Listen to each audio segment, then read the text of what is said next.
Guinness бол ирландчуудын хамгийн уух дуртай пив. Энэ бол зүгээр ч нэг пив биш. Ирландын дэлхийд алдартай брэнд бүтээгдэхүүн. Тэгээд энэ улсын нэг одоо их алдартай зүйл бол Irish pub гэдэг юм байдаг л да тий. Хаасайгүй дэлхийн өнцөг болон бүрт байдаг. Тэр Irish pub дотор хамгийн их одоо алдартай бүтээгдэхүүн гэх юм да тий. Хамгийн их одоо хүмүүсийн орж иж асуудаг одоо өмнөө барьдаг бүтээгдэхүүн нь бол одоо энэ Guinness гэдэг юм пив байж 260 гаруй жилийн түүхтэй одоо энэ Ирландын алдарт бүтээгдэхүүний үүсэл түүх бүх ямыг нь үзэх гээд байж байна. За, Болцоо. За энд ингээд хөөхөн товчхон ингээд Артур Гиннесийн талаарх товчхон түүхийг ингээд бичсэн байна. Артур Гиннес нь болохоор 1725 онд Килдэр гэдэг хотод төрсөн юм байна. Энэ Гиннесийг нэргч бол Артур Гиннес. Түүний эцэг нь пив нэрх талаар чамгүй туршлагатай мэдлэгтэй нэгэн байж. Энэ нь Гиннес Артурын пив нэргч болох замлалд нөлөөлжээ. Загламайсан эцэг нь нас барах үедээ Артур Гиннест 100 фунт стерлинг гэрээслэн үлдээсэн байдаг. Энэ мөнгөөр тэрээр төрлөх тосгондоо пив үйлдвэрлэлийн жижигхэн газар байгуулжээ. Анхандаа тэрээр ale төрлийн буюу бусад пивнаас илүү эсэглэн заримдаа жимсний амттай байх пивийг нэрж байж. Гэвч тухайн үед буюу 1700-аад оны дунд үеийн Англид портер буюу хуурсан арваанаас гарган авдаг хар өнгөтэй пивний хэрэглээ өссөн нэмэгдэж байлаа. Тиймээс Артур Гиннес ийм төрлийн пивийг үйлдвэрлэхээр шийджээ. Пив үйлдвэрлэлийн зах зээлд азаа үзэхээр шийдсэн залуу бизнесмен удалгүй Ирландын нийслэл рүү нүүлээ. Артур Гиннес 34 настай байх үедээ ашиглагдхан болсон James Gate гэх нэгэн пивний үйлдвэрийг 9000 жилээр түрээслэх гэрээг байгуулсан байдаг. Ингэхдээ жилийн 45 фунт стерлинг төлөхөөр тохиржээ. Ингэж мөн эндээс л Ирландын үндэсний ундаа болох Гиннесийн түүх эхэлжээ. Энэ хэдэн давхар лээ? 7 давхар юм байна. 7 давхар одоо энэ байшин тэр чигээрээ Гиннес гэж өнөөдөр 100 гаруй улс оронд зарагддаг одоо энэ пивний тэ хүүхд түүхийг бол харуулсан. Энэ ус асар их бас орлого мөнгийг оруулж ирдэг. Тэгээд энд ирсэн жуулчин болгон Гиннес ууж үзхийг хүсдэг байгаа тийм ээ? Тий. Сонирхолтой юм нь болохоор яг 9000 жилийн түрээсийн гэрээг ингээд хамгийн доотлын давхартай ингээд шилэн юм ингээд хийсэн байгаа нь сонирхолтой. Тэр алдартай гэрээний их хувилбарыг нь харах юм биш үү тий ойлаа.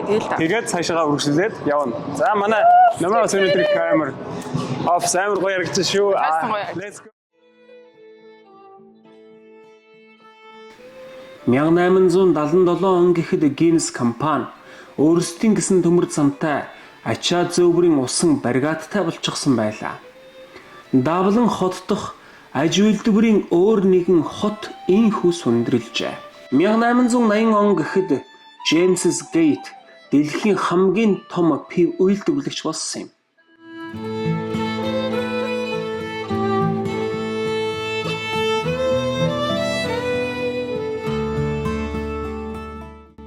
Энэ пивний гол найрлага нь ус, арвай, зүрх цэцэг болон хөрөнгө юм.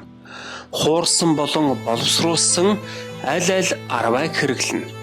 Хуурсан арвай нь Гиннесний хар өнгө ер бусын амтны гол их үүсвэр. Зүрх цэцэг нь чихэрлэг байдлыг багасгаж пивний чанарыг хадгалахад нөлөөлнө. Хөрөнгө нь нэрх үйл явцад маш чухал нөлөөтэй. Хөрөнгө нэмснээр арвайн дах сахар нь архи болон нэрэгдэнэ. Сонирхолтой юм байна. Үзэх юм амар ихтэй юм байна юу? Би өмнө бас нөгөө Асахи гэдэг бир үед шүү дээ. Тэр бирний бас нөгөө юунд нь орж ирсэн юм. Тэгээ хинээс бол хамаагүй өөр юм байна.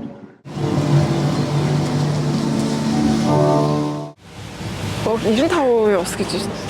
За энэ үүдэн дээр нь ороод ирсэн чи яг ийм нөгөө юм усан одоо хөшиг байт юм байна тий. Энэ усан гიშгэн дээр бас ингээд үг гарч байгаа. Мөн Гиннесний одоо бэлэг тэмдэг болсон лого нь гарч байгаа. Тэгээд энэ пивний 95% нь ус. Гэтэ маш сайн чанарын ус байх ёстой гэж үздэг. Тэгээд Wicklow гэдэг одоо энэ даавдангаас холгүй байдаг ийм одоо гоё үзэсгэлэнтэй тийм газар байдаг. Тэндээс ингээ усаа авдаг юм байна.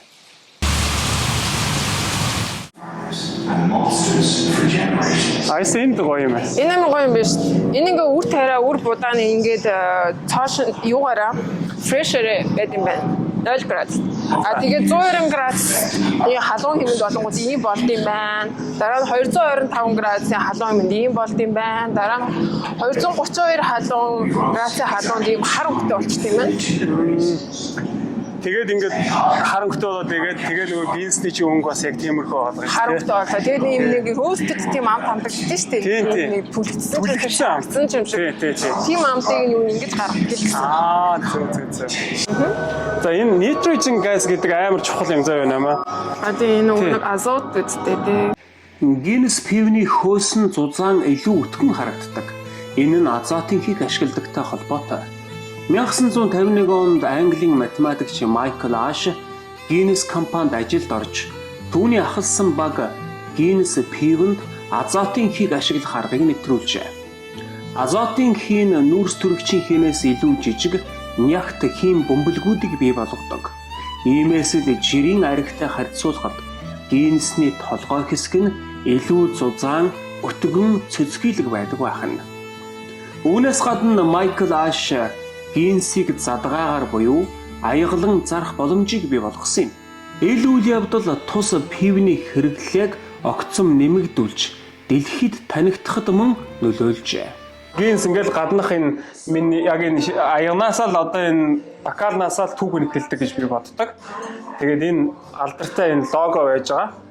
Тэ? Босоо ятга.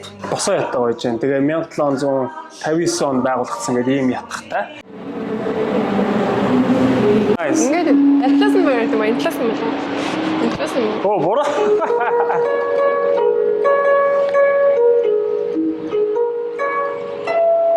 Урд юм байна.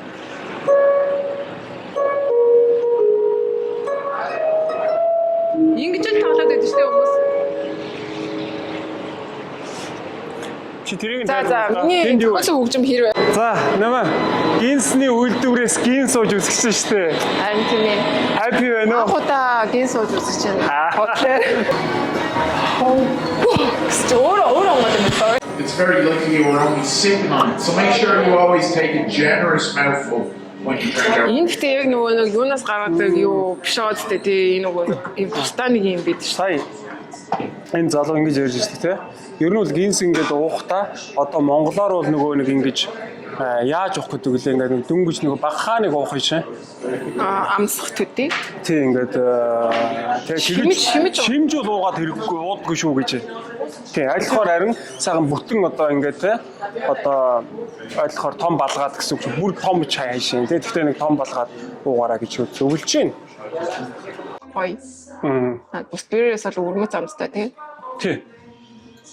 Гэтэ зарим хүмүүс ингээд дүнгэж анх ууж байгаа юм жоохон гашуун байна мэй гэдэг юм байлээ. Тий. Тэгээ нөгөө black гэдэг тэгж уул юм гоё юм та тий. Гоё чихэрлэг. Тэгээ гоё амт нам гоё цогцдог гэх юм. Уул бэр ууж чаддгүй хүмүүс бол яг тэрийг хийгээл уухад бол үнэхээр гоё юм та. Тэгээд яг нөгөө энтхий Irish хүмүүс ингээд тэр black candy-г ууж байгааг харах юм бол жоохон доогддаг тий. Яг бол айргэр сахар игээд ууж гэнэ гэсэн үг шүү дээ Монголд. Тий. Яг уу ингээд амын яриа гэдэг юм билээ шүү дээ. Ингээд жирэмсэн хүүхнүүд бас ингээд төрснийхэн дараа бас ингээд нөгөө төмрийн дутагдалд орсныхан дараа бас ингээд хар гинэсийг уудаг байсан гэж амын яриа бас байдаг юм байлээ. Гэхдээ яг уу тэрийг бол жирэмсэн хүмүүс уу гэж зөвлөхгүй. Гэхдээ яг уу төмрийн агуулмж бус бэрийг бодвол хамаагүй ихтэй. Тэгээ витамин К ихтэй. Тэгээ дээс нь антиоксидант бас орсон болохоор зүрхэнд сайн гэж хэлдэм байлээ. Гэхдээ тэр бол сайн батлагдаагүй амээр ах тий. Яг тэр бол одоо нөгөө гинс ч юм бол үе нөгөө ерөөхдөө нөгөө гинс одоо бинс сайн ч юм уу тийм ээ хүч чадлыг өгдөгөөс орчилж ирсэн байгаа. Тэгээ яг хүмүүс бас тэрэнд нь бас нэлээд одоо итгэж юм шиг бас уудаг байсан тий. Гэхдээ яг одоо энэ чинь одоо энэ гинси чи эзэмшдэг газар нь болохоор одоо Их Британд төвтэй Олон улсын том биерний компани Daigo гэдэг компани эзэмшдэг шүү дээ тий. Тэр компани зүгээс бол бид нар бол одоо эрүүл мэндэд ашигтай гэж бол одоо тий зөвлөхгүй гэж хэлээд тэгж бас хэлсэн бай тий. Бас ямар ч алкоголын төлөйг чигээ зөвлөхгүй л. Ийм бодох. Би ч одоо энд ирснээс хойш ерөөсө баарнд л ажилласан. Тэгээд нөгөө баарнд жижиг нөгөө энэ гинсийг л одоо ингээд аягалж өгдөг хүн шүү дээ тий. Тэгээд нэг юм зүгээр ингээд бодох гол. Тэ амар ядаргаатай тийм амар гинсийг аягалчаад ингээд хүлээдэг хугацааны амар зоолсонтай. Тэгээд заримдаа марцчих гад тийм. Бараг 2 минут гэсэн сая гэсэн байна. Сая бол яг 2 минут гэсэн. Гэтэ яг нөгөө техникли хүмүүсний явахтаа 119.5 second to set гэж ярьдаг юм. Тэгээд сайн зүйл хүлээлгэж ирдэг гэж одоо гинсийн зүгээс л тэгж хэлдэг тийм. Яг энэ үртэл нь ингээл дүүргээл тэгэл ингээл хүлээж байгаа л дахиад дүүргдэг юм байл л тийм. Тэгээд би яг нэг юмд амар олзуурхаад байдаг хгүй. Одоо энэ зүгээр л нэг юм пив тийм. Одоо энэ Ирланд улсын эдийн засаг одоо энэ аялал жуулчлалынх нь брэнд бүтээгдэхүүн болсон байхгүй. Тэгээд энд ирсэн жуулчин болгон ер нь гинс уу заавалж гооч үзэх хүсдэг байхгүй. Тэр нь их одоо олзуурах хөштэй гэх юм одоо тий. Тэгээд бид нэр ингээд энтхий одоо энэ дэлгүүр мэлгүүрүүдээр орохоор бэлэг дурсгалын дэлгүүрээр орохоор дандаа ихэнх нь гинстэй холбоотой тий. Бэлэг дурсгалын юмнууд байждаг. Тэгэхээр энэ чинь одоо 40 гаруй улсад үйлдвэрлэгдээ 100 гаруй улсад зарагдж байгаа пив гэж байгаа. Тэгэхээр зүгээр л эндээс нэг пив Улс үндэстний эдийн засагт олон улсад одоо зарагддаг зүгээр бүтээгдэхүүн байхад яаж тэр ард түмний амьдралд нөлөөлж байгааг бас харагдаж байгаа юм л та тий.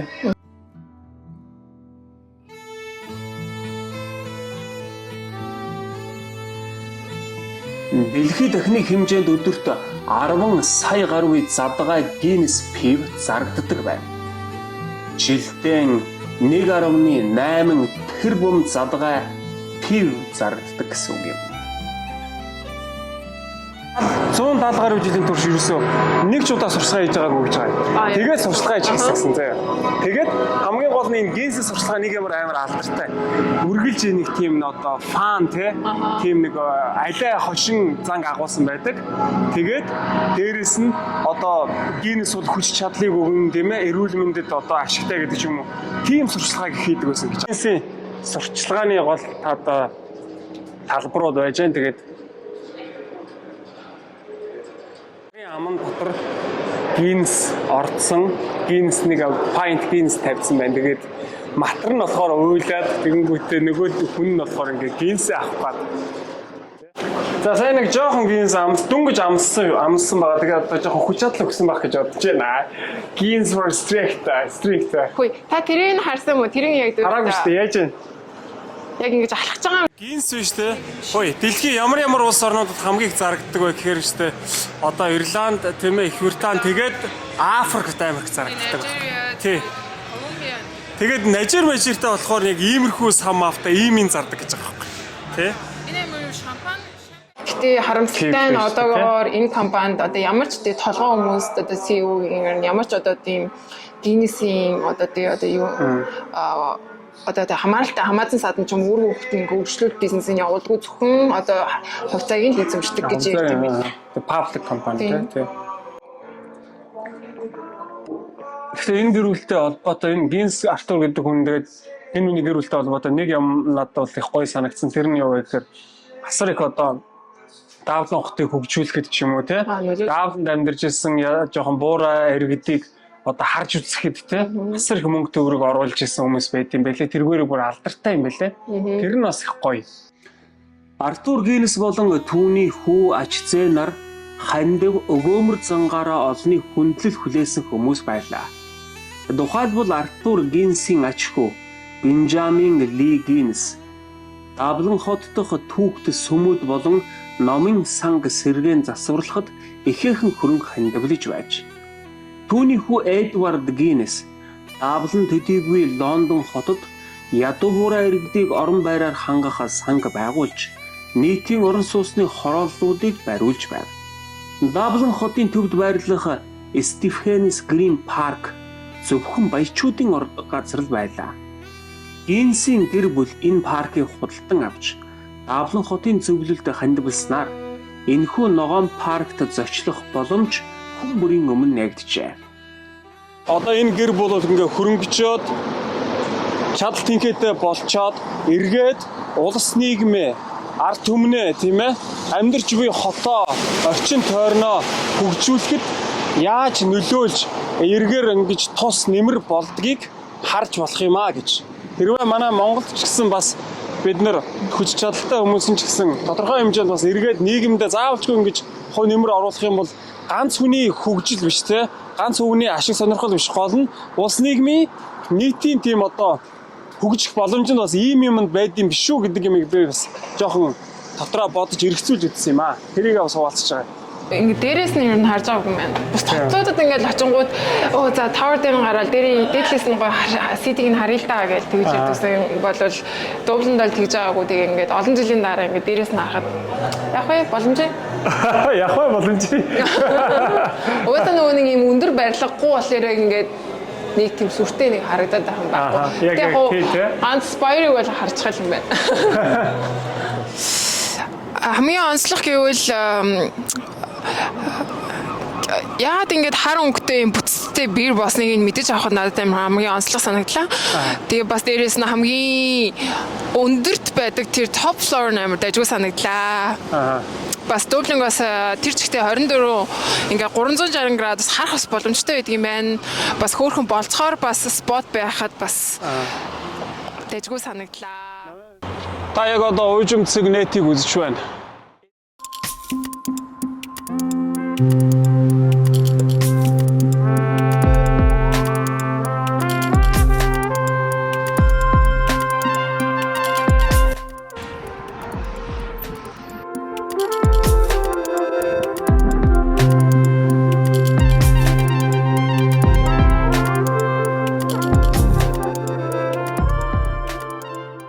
Ирландын нийслэл Даблин.